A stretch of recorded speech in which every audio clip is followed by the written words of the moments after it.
Flamingo class 12 का एक chapter जिसका नाम है गोइंग प्लेसेस, जिसके ऑथर है A.R. बार्टन। तो ये एक मॉडर्न राइटर है जो ज्यूरिच से बिलोंग करते हैं एंड ये अपने राइटिंग्स को इंग्लिश के लैंग्वेज में लिखते थे। एंड ये जो हमारा चैप्टर है गोइंग प्लेसेस, उसका थीम है adolescent fantasising and hero worship. तो यहाँ जो वर्ड है एडोलेसेंट, उसका मतलब होता है 13 से 17 साल के बच्चे जो कि बेसिकली टीनेजर्स होते हैं। एंड फैंटेसाइजिंग का मतलब इमेजिन करना या फिर ड्रीम करना। एंड एडोलेसेंट फैंटेसाइजिंग का मतलब जो टीनेजर्स लोग सोचा करते हैं ना, जो वो लोग डे ड्रीम करते हैं। फॉर एग्जाम्पल कि मैं बड़ा हो जाऊंगा तो ये बन जाऊंगा, मैं बड़ा हो जाऊंगा तो बहुत बड़ा बिजनेस खोलूंगा। तो ये जो वो लोग फैंटेसाइज करते हैं, जो वो लोग डे ड्रीम करते हैं, तो उसी को हम लोग कहते हैं adolescent fantasising. And hero worship का मतलब कि कुछ लोगों को देख के उनके जैसा करना, उनसे इन्फ्लुएंस होके उनके जैसा बनना, बेसिकली उनको वर्शिप करने लगना। तो चलो अब इस चैप्टर को स्टार्ट करते हैं। बट उससे पहले अगर आप हमारे चैनल में न्यू हो तो प्लीज ऐसे ही और एनिमेटेड वीडियोस को देखने के लिए आप हमारे चैनल को सब्सक्राइब कर सकते हो। तो इस चैप्टर में कुछ कैरेक्टर्स है, जिनमें से पहला कैरेक्टर है सोफी का, जो कि एक लड़की है। फिर आती है जैंसी जो कि सोफी की दोस्त है,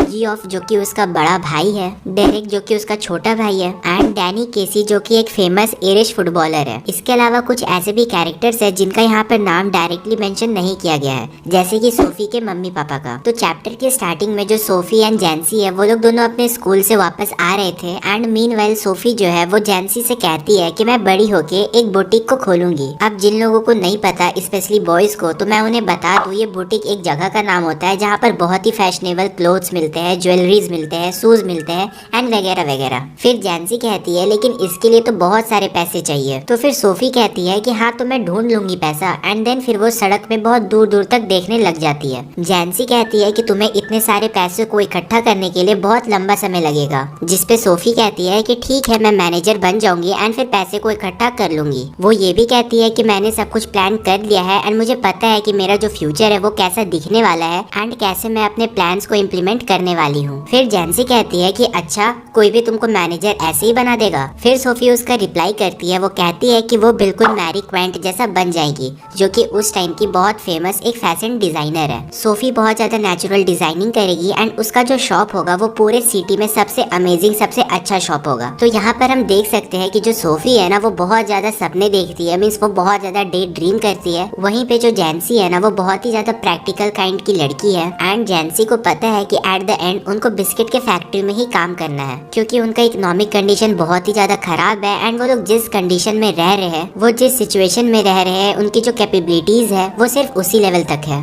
फिर जैंसी कहती है कि तुम्हें रियलिस्टिक हो जाना चाहिए, क्योंकि जल्द ही जो हमारा स्कूल है वो खत्म होने वाली है। मीन्स सोफी तुम्हें थोड़ा सेंसिबल वे में सोचना चाहिए। इतना कुछ डे ड्रीम करने से, इतना कुछ फैंटेसाइज करने से कुछ हासिल नहीं होने वाला। एंड रियल वर्ल्ड में ये जो फैंटेसीज है तुम्हारी, वो काम नहीं आएंगी। वो ये भी कहती है कि तुम्हारे पापा जिस शॉप में काम करते हैं उससे वो उतना ज्यादा कमा नहीं पाते हैं एंड तुम्हें भी पता है वो तुम्हें इस चीज के लिए अलाउ नहीं करेंगे। अब सोफी कहती है कि क्या दिक्कत है, फिर मैं एक्ट्रेस बन जाऊंगी। एंड क्योंकि एक्ट्रेस को उतना काम नहीं करना पड़ता है तो आधा टाइम मैं अपने बुटीक वाले काम में भी लगाऊंगी। वो कहती है कि मेरे पास बहुत सारे चॉइसेस है, या तो मैं मैनेजर बन सकती हूँ, या तो मैं एक्ट्रेस बन सकती हूँ, या तो मैं एक फैशन डिजाइनर बन सकती हूँ। एंड इसके साइड बाय साइड मैं अपने बुटीक वाले काम को भी करूंगी। एंड एट द एंड मैं वैसा ही काम करूंगी जो बहुत ज्यादा एलिगेंट हो। फिर ये कहते कहते सोफी अपने घर की तरफ चली जाती है, जैंसी को वहीं पे ड्रॉप करके। फिर वो जैसे ही अपने घर के अंदर पहुंचती है, वो कहती है कि जब मेरे पास इतने सारे पैसे आ जाएंगे तो मैं बुटीक तो खोलूंगी। ये बात सोफी के डैड सुन लेते हैं एंड वो कहते हैं कि अगर तुम्हारे पास इतने सारे पैसे आ भी जाए तो तुम सबसे पहले हमारे लिए एक डिसेंट सा घर खरीदोगे, जिस घर पे हम लोग सब आराम से शांति से रह सके।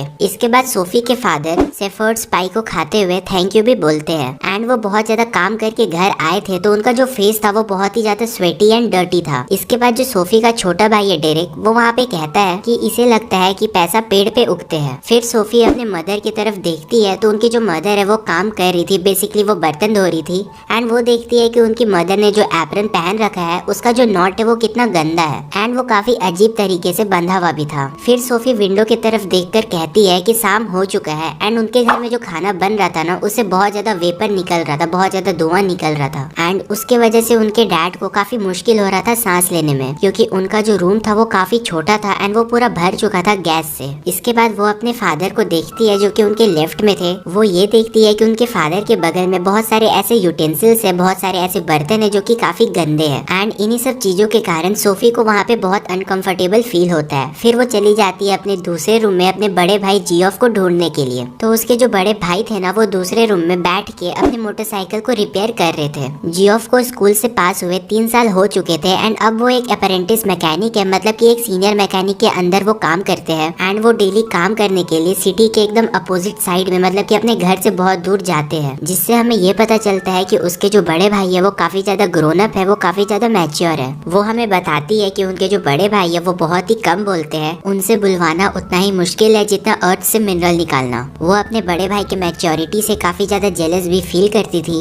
एंड उसे अपने बड़े भाई के लाइफ के बारे में उतना कुछ पता भी नहीं था। उसका मानना ये भी था कि जब भी उसके बड़े भाई कुछ नहीं बोलते हैं, इसका मतलब ये है कि वो अपने ही दुनिया में खोए हुए हैं। मतलब कि सोफी का कहना ये था कि जब भी उसके बड़े भाई कुछ नहीं बोलते हैं तो इसका मतलब ये हुआ कि वो किसी चीज के बारे में सोच रहे हैं, कुछ ऐसे जगह के बारे में सोच रहे हैं जहाँ पर सोफी कभी नहीं गई है। ऑल्दो वो काफी कम बोलते हैं एंड ज्यादा दोस्त नहीं बनाते हैं, इसलिए सोफी को हमेशा ये चाहत होता है कि वो उनकी लाइफ के बारे में जाने एंड वो ये भी सोचती थी, ये ड्रीम करती थी कि काश उसका जो बड़ा भाई है वो उसे भी उस जगह पर ले जाए जहाँ पर ये अपने सारे दोस्तों से मिलता है, उन लोगों से बात करता है एंड उनसे भी बात करवाए, उनसे भी उनका मुलाकात करवाए। पर जो सोफी के फादर थे ना, वो सोफी को स्ट्रिक्टली मना किए हुए थे कि वो अपने बड़े भाई जियोफ के साथ कहीं भी नहीं जा सकती। हालांकि जियोफ ने कभी भी इसके ऊपर अपना ओपिनियन नहीं दिया था कि वो सोफी को अपने साथ कभी ले जाएंगे या फिर नहीं ले जाएंगे। सोफी को ऐसा लगता था कि उसके जो बड़े भाई है वो उसे बहुत छोटा, मीन्स एक बहुत छोटा बच्चा समझते हैं। पर जो सोफी थी वो काफी ज्यादा इम्पेशेंस थी, उसे लगता था कि वो अपने बड़े भाई के साथ जाए, बाहर की दुनिया को देखे, उसे एक्सप्लोर करे एंड उसे ऐसा भी लगता था कि ये जो बाहर की दुनिया है वो उसके घर के जैसी है। घर के जैसी का मतलब ये है कि उसी के सिटी के जैसा, उसी के होम टाउन के जैसा। एंड वो इतना ज्यादा सोचने लगती है कि उसको ऐसा लगता है कि जो बाहर की दुनिया है वो उसी का इंतजार कर रही है कि वो कब बाहर की दुनिया में अपना पाँव रखेगी एंड दूसरे सिटीज, दूसरे कंट्रीज में जाएगी। वो फैंटेसाइज करती थी, वो इमेजिन करती थी कि वो अपने बड़े भाई के साथ मोटरसाइकिल में उसकी बाइक में बैठी हुई है एंड उसका बड़ा भाई एक ब्लैक कलर का जैकेट पहन रखा है एंड वो एक येलो कलर की ड्रेस को पहन रखी है एंड उस ड्रेस में एक कैप भी लगा हुआ है पीछे, जो कि बाइक चलने पे पीछे लहरा रहा होता है। एंड जब वो जा रहे हैं तो जितने भी जो लोग हैं जो सड़कों पर है वो उनको देख के ताली बजा रहे हैं, मानो ऐसा लग रहा है जैसे कि पूरी दुनिया एंड पूरी दुनिया के लोग उन्हीं दोनों का वेलकम करने के लिए वहाँ पर आए हुए हैं। तो ये सब कुछ सोफी इमेजिन कर रही होती है उस पॉइंट ऑफ टाइम में। एंड चलो अब रियलिटी में आते हैं। तो उस टाइम पे जो उसके बड़े भाई है ना, वो अपने बाइक के ऑयली कंपोनेंट को बहुत ही ध्यान से देख रहे थे। फिर यहाँ पर सोफी उनसे कहती है कि वो आज डैनी किसी से मिली है, वो भी आर्केड में। आर्केड एरिया का मतलब बेसिकली आप समझ लो मार्केट एरिया।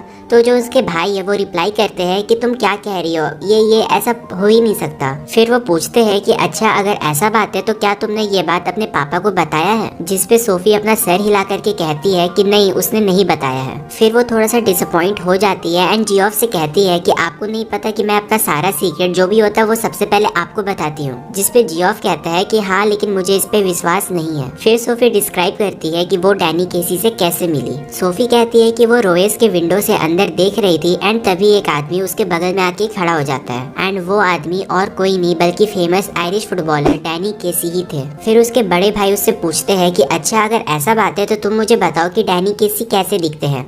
जिसपे सोफी रिप्लाई करती है कि तुम्हें नहीं पता, तुमने तो कितना बार देखा है टेलीविजन पे कि डैनी केसी कैसे दिखते हैं। फिर जियोफ कहते हैं कि अरे ऐसे नहीं, मुझे ये बताओ कि डैनी केसी पास से कैसे दिखते हैं। फिर सोफी कहती है कि उनके ग्रीन आईज थे एंड वो जितने लंबे चौड़े दिखते हैं ना न्यूज़पेपर एंड टेलीविजन पे, उतने वो है नहीं। फिर वो ये भी सोचती है कि क्या उनके बड़े भाई को उनके तीथ के बारे में बताना चाहिए। वो खुद में ही सोचती है एंड वो फिर नहीं बताती है उनके तीथ के बारे में, मतलब कि डैनी केसी के तीथ के बारे में। फिर थोड़ी देर बाद जो सोफी के डैड है वो वहाँ पर आते हैं, मीन्स पूरा नहा धोआ के आते हैं एंड अब जो उनका स्किन है वो शाइन कर रहा होता है, वो पिंक लग रहे थे एंड उनके अंदर से सोप की जो महक है वो आ रही थी। एंड फिर वो टीवी को ऑन करके टीवी देखने लग जाते हैं एंड टीवी के पास में ही एक छोटा सा जूता भी फेंका हुआ था एंड वो था ड्रेक का, जो सोफी का छोटा भाई है ना उसका। तो उसके जो फादर है वो उस जूते को उठाते हैं एंड फिर सोफे के पीछे फेंक देते हैं। मीन्स एक्चुअल में फेंकते नहीं है लेकिन वहीं पर सोफा के पास में उसको रख देते हैं एंड वापस से आके वहाँ पर चेयर में बैठते हैं एंड टीवी देखने लग जाते हैं। फिर जो सोफी के बड़े भाई है जियोफ, वो वहाँ पर आते हैं एंड अपने फादर से कहते हैं कि सोफी आज डैनी केसी से मिलके आई है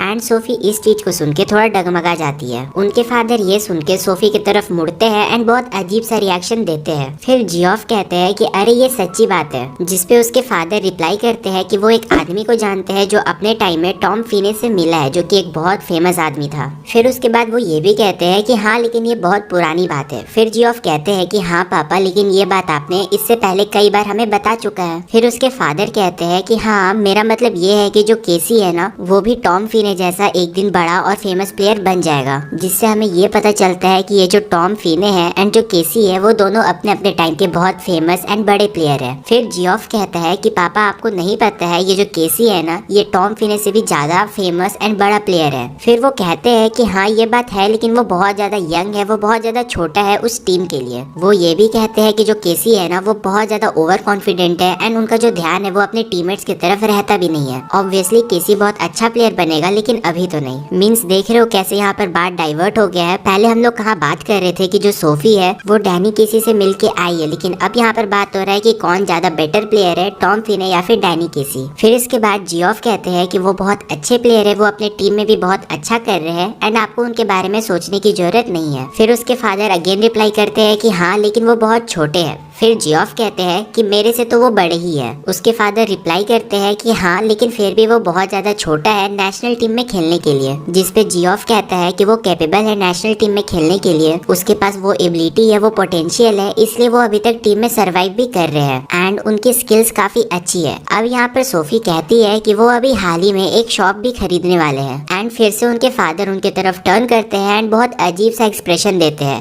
वो कहते हैं कि आखिरकार तुमको ये सब चीज बता कौन रहा है, तुमको कैसे पता चल रहा है। फिर सोफी कहती है कि ये सब चीज तो उसे डैनी केसी ने ही बताया है। ये रिप्लाई सुन के जो उसके फादर है वो धीरे से अपने ही में कुछ बोलते हैं जो कि किसी को सुनाई नहीं देता है एंड फिर वो अपने चेयर में बैठ जाते हैं।